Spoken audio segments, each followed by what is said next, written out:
Kung nakikilala nyo ang taong ito na isa sa mga senador ng Administrasyong Marcos, kinilala ang taong ito sa programang Raffy Tulfo in Action. Sumikat siya at kinilalang takbuhan ng mga inaapi, mga OFW na problema sa mag-asawa na kumabit sa iba, problema sa pangloloko, hindi pinasweldo at marami pang iba.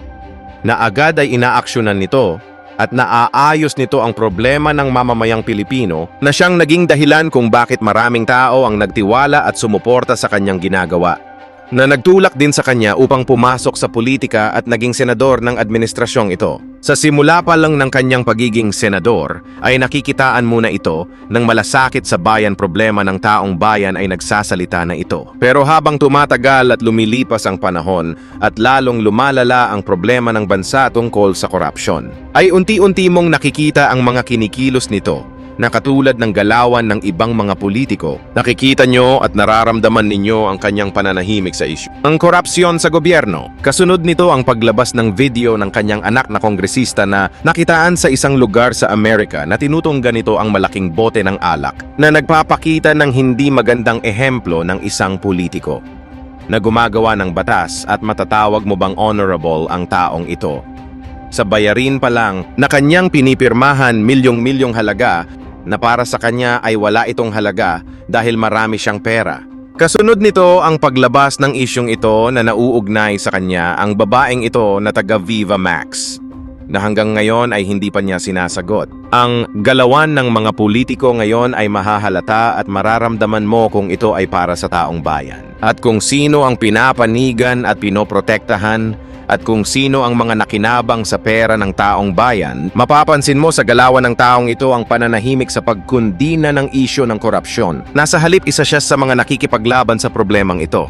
Pero ang taong sumbungan ng inaapi, na isa sa dapat nakikipaglaban sa malaking korupsyon sa gobyerno, ay nananahimik sa isyu at hindi mo makitaan at maramdaman ang pagtatanggol nito sa taong bayan. Ay nagmistulang sumbungan ng inaapi ay sa programa lamang na may kamera na nagpapakita ng katapangan. Hindi naman na po siguro dapat dahil kasi Hindi nga sir, nagmamatigas ka eh. Gusto mo? Gusto mo magpapahiring ako, tawagin ko si Bunuan pati ikaw. Gusto mo? Sa hearing sir, lalabas ang katotohanan. Ipatatawag ko si Secretary Bunuan, ikaw. At saka yung mga taga-region nyo at saka yung construction company, patatawag ko, pati mga eksperto. At doon, magigisa ka. At hindi sa buong bayan na kanyang pinagsisilbihan, na dapat ay isa siya sa ating inaasahan laban sa katiwalian. Pero sa ating nakikita at nararamdaman mukhang wala tayong aasahan sa malalaking politiko na nasa kapangyarihan. Kaya buksan ang inyong isipan sa mga politikong inilalagay natin sa gobyerno. Hindi porket sikat na pangalan at apelido na nakikita at napapanood natin na nakikipaglaban sa tama at inaapi. Maging matalino sa mga ganitong uri ng mga politiko na nahihikayat tayo sa kanilang kasikatan. Ang kailangan natin ay mga politikong may tapang at malasakit sa bayan na marunong sa batas. At ramdam mo ang tunay na serbisyo nito ang pagtulong sa tao.